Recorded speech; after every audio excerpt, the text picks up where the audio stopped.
Geeks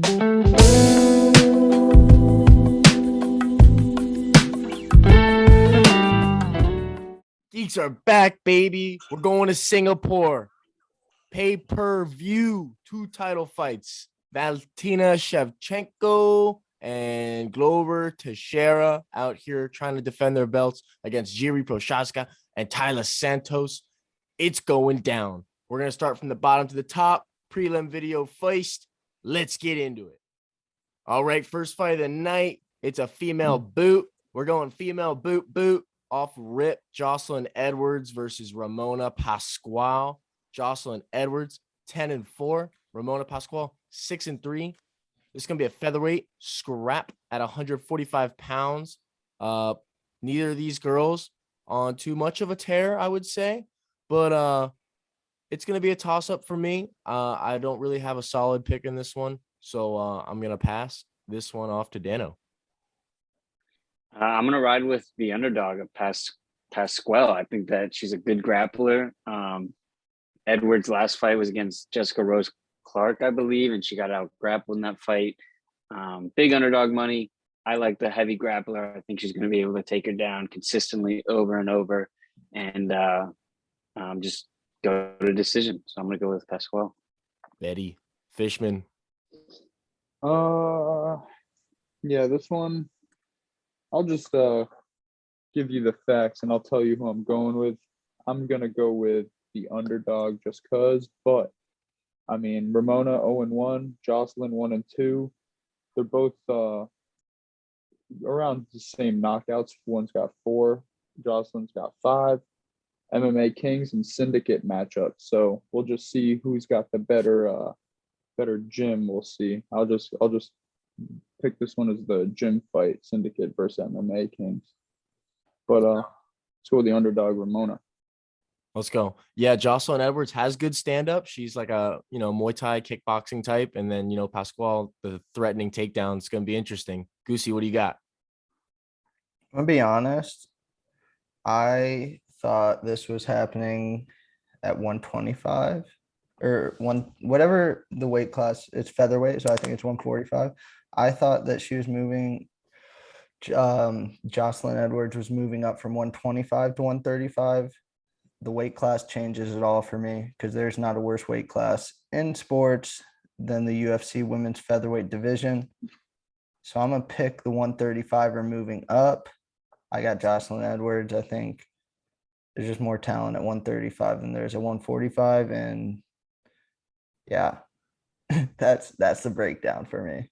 All right. Yeah. Solid first fight breakdown. I mean, not the biggest banger off rip for Singapore, but we're going to get through that one, and then we're going to move right into the next one. Let's get after this. Another female boot. Hang in there.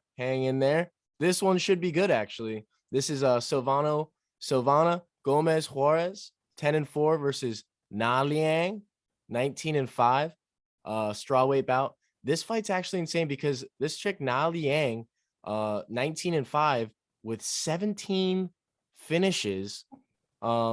That's pretty insane for a chick.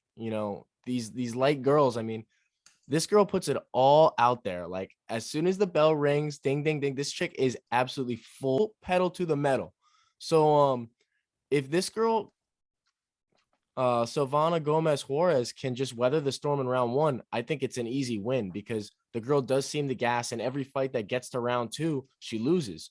But the thing is, Silvana Gomez Juarez has been subbed in the first round her last 2 fights.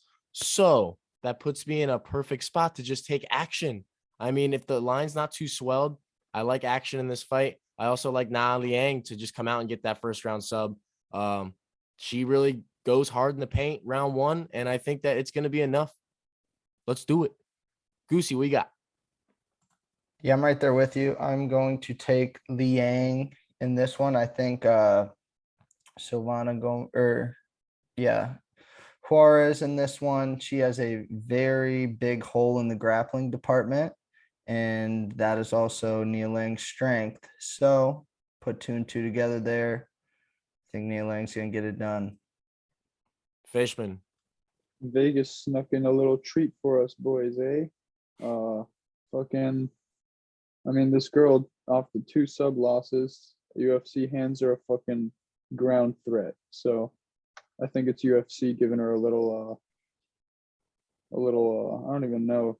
It's just another shitbag fucking matchup. So we're riding with Liang Na. Let's get that. Let's go, Dano. I'm tagging along. Another underdog pick. I like it. And Gomez Juarez is just such a liability when it comes to the ground. Her last two fights have been losses to armbars. And then you look at Liang's last two victories, which are victories via armbar. So I think good game plan going in this, should get it done. Hopefully it doesn't last too long. Like you said, the gas tank is something to watch for Liang, but I'm going to ride with the underdog. 2 underdogs in a row. I like it. Let's go. You know, what's better than 2 female bouts? 2 female underdogs to open the night. All right. We're moving to the next one. Let's go. We got a serious scrap going down in the next one. We've got Bat Jarrell Dana. I said his name backwards because that's just how they do it. And then Kyung Ho Kang is his opponent. Kyung Ho Kang is 17-9. He's going to come out 5'9" height, 73-inch reach. Dana is 5'7" with a 70-inch reach. The story of the tape for me is Dana's going to be the striker. He's going to have the advantage on the feet. And then Kyung Ho Kang is pretty much just going to be, you know, I don't think that it's a big difference in the striking, but I do think that Kyung Ho Kang has the advantage in the grappling department. You know, if he wants to make this fight grimy, wrestle it, push it against the fence, you know, he could have some serious success, win some minutes like that. But when they're at distance, I think Dana, you know, should have the clear power advantage, and that could be enough. The only thing is Kyung Ho Kang hasn't been knocked out in, you know, years. I think the last time he's been knocked out was like 2008. So, you know, it's hard to bank on a knockout for Dana. That's where I was thinking initially, because that's, you know, how he puts a lot of his opponents away. But, you know, I think I'm going to take the underdog in this one too. I think Kyung Ho Kang is just going to do enough on the feet to just hang in there, maybe even make it competitive. And he's going to be able to mix up those takedowns in that grappling. This guy doesn't like to stand at distance, so I wouldn't be surprised if he doesn't do it here with Dana. It's going to be a hard matchup for Dana.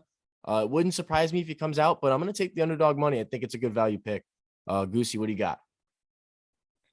I am on the side of Dana Batkarai in this one. I just think the power advantage is going to be noticeable in the striking exchanges. And the one thing I get worried about with Dana is the gas tank, as he does not do great after the first round.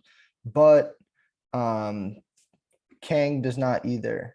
And you saw that in his last fight. He was doing very well early, ended up losing the fight to Ronnie Yaya because he gassed out, and Yaya was able to get him down and do some good work. So I think, say gas tanks are even in this one, Dana Batkarai is going to have the power, and the striking is going to be a little bit too much. I don't see him having crazy success on the ground. He might get a few takedowns, but I think Batkarai is going to be able to get back up and do enough to get a win in this one. So I'm going to pick him. Yeah, 100p. Dano, what you got?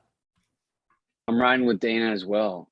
He's been known for his knockouts, but I'm going to trust Dana this time. Like you said, Kiang lost to Ronnie Yaya. I'm not too big on that one. So if Batkarai can come out with the chip on his shoulder, come out fast, come out quick, I see another finish for Dana. Facts. Fishman.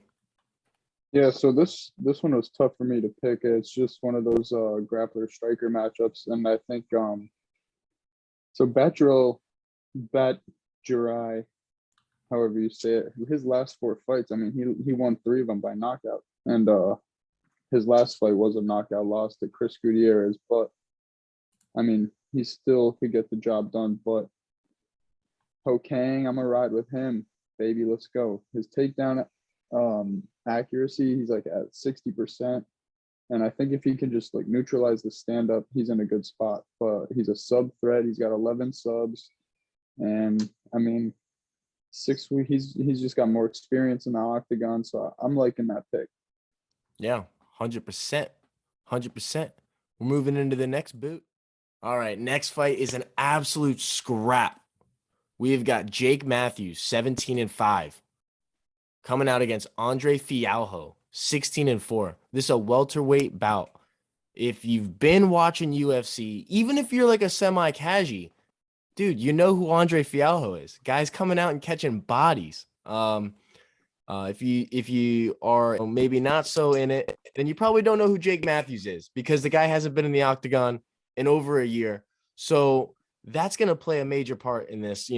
Off rip, before I look at anything, I just see that, Fialho's in the octagon, hungry as hell, asking Dana White for fights. And then, Jake Matthews is, I don't know what he's doing, but he's not fighting for a year. So off rip, I give Fialho, the in-cage experience coming right off rip. Looking back at the matchup, I think that Jake Matthews is more of like a well-rounded fighter, and he brings like more assets to the table per se. But Fialho can stuff takedowns and probably has the heavier hands in this matchup. And it's only going to take one connection for Fialho to win this fight, where for Jake Matthews, I feel like it's going to have to really be a grinded out, really find a perfect opportunity kind of thing. So with that being said, I'm going to take Jake Matthews, and I think he's going to grind this puppy out. I know that it's a tough fade right here, but I think that Fialho's only chance of winning this fight is landing a home run punch, because Jake Matthews is just going to be more versatile all the way around, and it makes no sense. And I'm taking Jake Matthews in this matchup. Let's go, Goosey. Yeah, I like the Celtic kid, but there's just a lot of things that aren't adding up for me. Like the fact that he has been out for over a year now, and part of that is from an injury. So it wasn't like he was training, getting better the whole time. He was having to heal up and then get back to it, have those nerves of, oh, is it going to be the same, all that. Whereas Fialho has been on the grind. I think he might have missed one pay-per-view this year, but other than that, he's been on, I think this is his fourth one, and we're in June. So he's going out there. He's not getting damaged too much, and he's getting out with the victory, except for the Pereira fight. But again, that guy's a dog, and he went toe-to-toe with him for 3 rounds and made him earn the victory. So, yeah, I think all that being said, Jake Matthews, like you said, he's going to have to come out, fight a perfect fight to win. And I don't know if he's going to do that, because a mistake against Andre Fialho really could be the end of your night in a lot of cases. We've seen it happen twice already with Miguel Baeza and Cameron Van Camp. I definitely don't hate the Jake Matthews pick, but the logic in this one is telling me Andre Fialho, and that's who I'm going to ride. Fishman. Give Andre Fialho the medal for the most active fighter on the planet right now. He is in there, like May said, hungry. And I mean, this is his, 4th time in the octagon this year. So Michel Pereira, Miguel Baeza, Cameron Van Camp, 2 knockout streak, Sanford MMA. Give me the kid, baby. I'm riding the hot ticket. He's lit, he's hot, and he's streaking right now. So let's get it. Yeah, no, 100%. Dano, what you got? I'm riding with the momentum train. I talk about momentum a lot, and Fialho is coming in on the fourth fight of the year, calendar year, kind of like Kevin Holland-esque, when Holland went on that 5 fights in 1 year, looked unstoppable.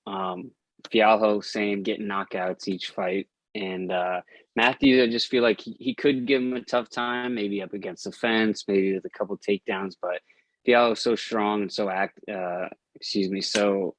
explosive that I believe it'll be able to take over Matthews, who's been out for a while. Maybe ring rust might catch up to him, and I don't know. I'm just gonna ride the train of Fialho and just see where it takes me.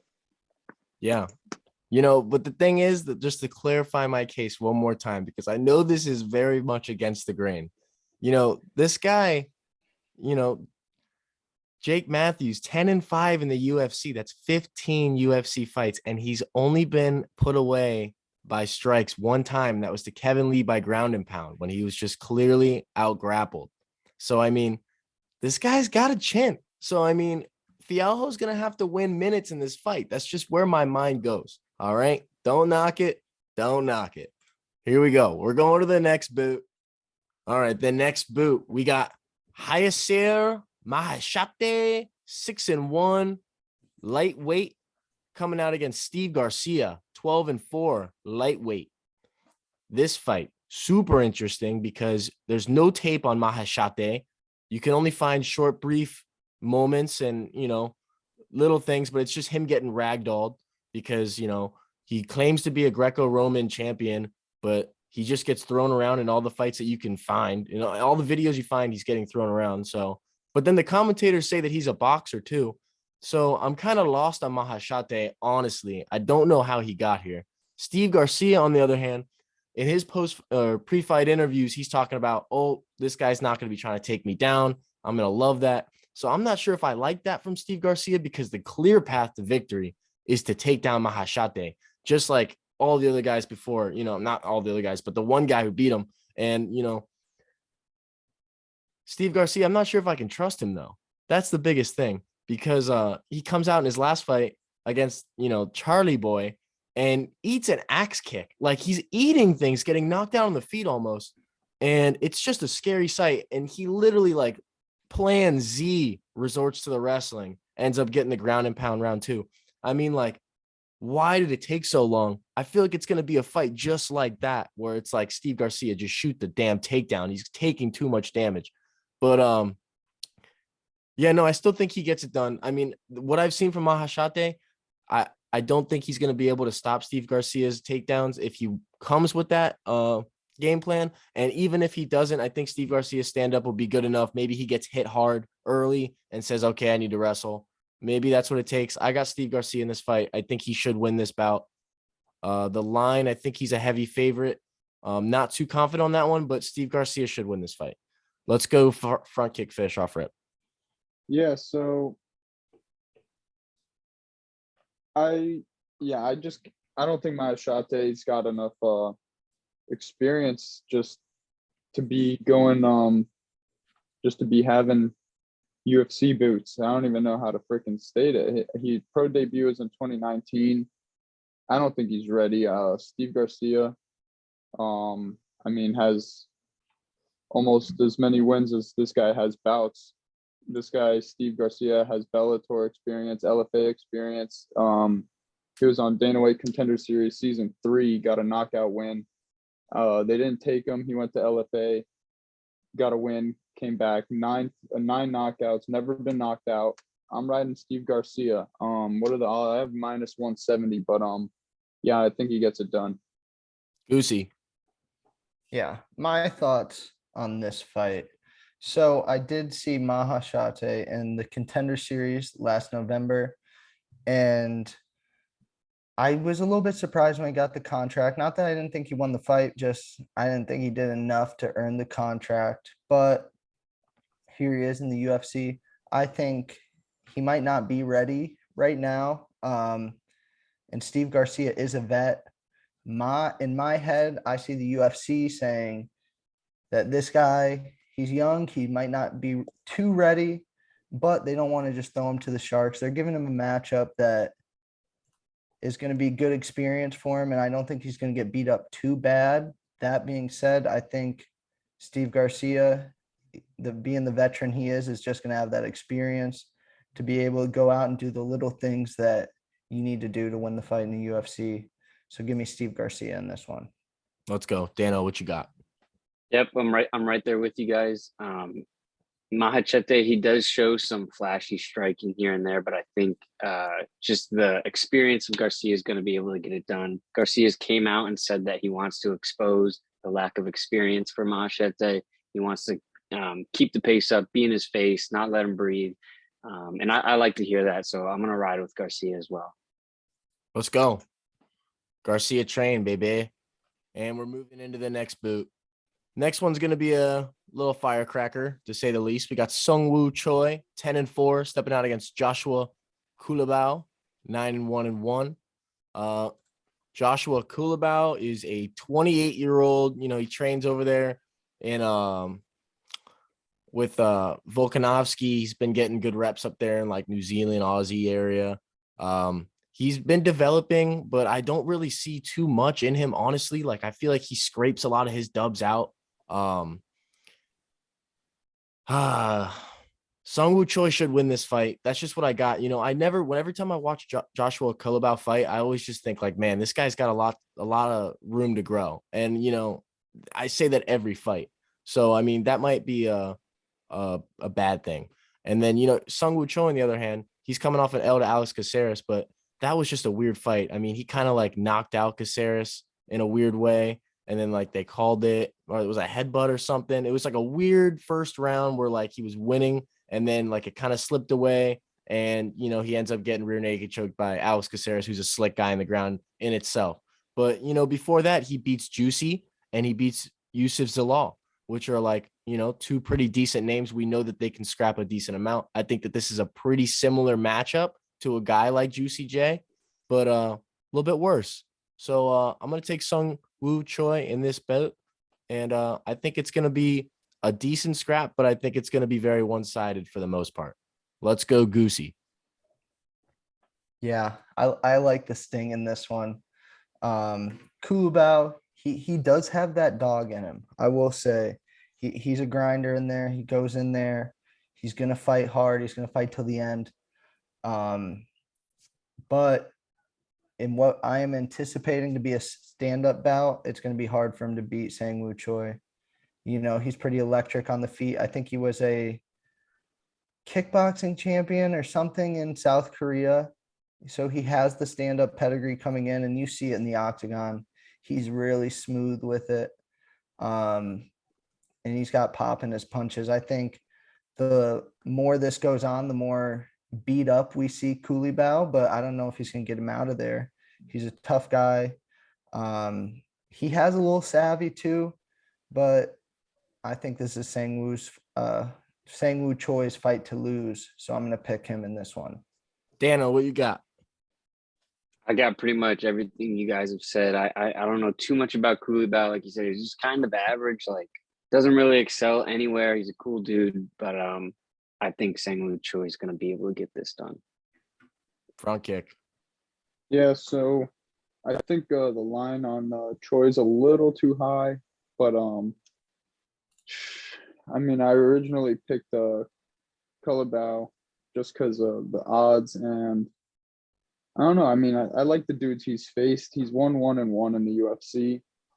He pulled a draw to Charles Jourdain and lost to Jalen Turner. So I mean, fighting pretty good dudes. But yeah, man, I think Choi's gonna win the fight, but I think the value is better for Culibao. 5 knockouts. I think he gets the job done. All right, there we go. Bold take at the end. Yeah, I'm glad we saved you for last there, buddy. We're moving into the featured boot of the prelims. This one's going to be a lock for me. A lock. I got a pick for the boys on this one. Let's get into this one. Brendan Allen, 18-5, coming out against Jacob Malkoon. All right.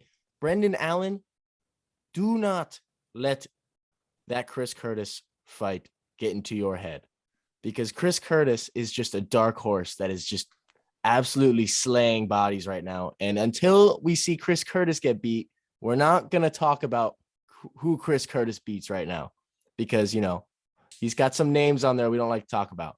But back to this fight. All right. Brendan Allen, this guy's a grappler for days, and Malkoon only can resort to wrestling. And if this fight stays at on the feet, Brendan Allen's got all these tools and all this new kickboxing that literally flashed out of nowhere in the last couple of fights. This guy is so entertaining to watch. This guy is a warrior. He goes out on his shield. This guy's going to throw up 35,000 subs before he gets held down by Jacob Malkoon. And that is why I am taking a Brendan Allen submission. It is plus 200 right now. It is my CEO Geeks lock of the week. It is a prop. It is a lock, because Malkoon, in his last couple matchups, he came out against AJ Dobson. I was on AJ Dobson, but, you know, he just kept snaking out of these big power bombs. He's going to try to do the same thing. He's going to get caught in a sub. It's going to be quick. Round 1, Brendan Allen. Take it here first. Fishman, what do you got? Yeah, so I'm riding Brendan Allen as well. We got a dude, 8 bouts in the UFC, 6-2. Like you said, Chris Curtis. I mean, he took a loss to Chris Curtis, who is on a hot streak. So, his last fight, he came out victorious in a grueling matchup against Sam Alvey. No, I'm just kidding, but subbed Sam Alvey, and Sanford dude, and this dude's a ground threat, like you said, 10 subs, and if Malkoun tries to go to the ground, it's going to be wraps. And I think he has the better stand-up to pick him apart. The line, I think, is pretty accurate, to be honest. But I'm riding never. I'm riding Brendan Allen. Let's go. Too easy. Let's go, Dano. I like Malkoun on the ground, but I feel like Brendan Allen's just so tricky with just some submissions, and he's also a big dude, so he could even overturn some positions on the ground and stand it back up. Where his striking has improved, Brendan Allen's striking. I believe if it does stand on the feet, he will be at an advantage. And if you go back to Malkoun's debut against Phil Hawes, he kind of just like looked like he didn't want to be there and just got flatlined. So I feel like this will be a fight whichever fighter wakes up feeling better. You know, whoever shows up to fight is probably going to win this one. I'm going to side with Brendan Allen. He's got more tools than Malkoun, I believe, and he's just like better in those categories. Like he's solidified. He's a dog. So I'm going to go with Allen. To your point, the last time he shit his pants was against Phil Hawes's team. You know, that's the same team. So maybe it's just those guys that make the shit fucking runny. Goosey, what do you got? It's a sweep, fellas. I'm bringing the brooms out, and my one word of advice to Brendan Allen is don't pull for the guillotine. All right. I wouldn't normally say that, but I do not want him to try and get that easy sub and get stuck on bottom for a round and then have it be just a go to a decision or something like that. I want him to go in there, stuff takedowns, put hands on him, and make him fold in there. Because, I mean, Brendan Allen's a better fighter. Stand up, he's better. Wrestling, he's probably not better, but jiu-jitsu, he's a lot better. So just don't get stuck on your back, dude. That's the only thing. You are on your back, go for submission, start grabbing shoulders, all that good stuff. But I think Brendan Allen has multiple paths to victory, and I think he finds one of them at the end of the first, early second round. Let's go. Yeah, I mean, just too many threats for the kid. But we're going to have to see how she pans out. 6:30 start time, prelims. See you there. We're coming for the main card next. We're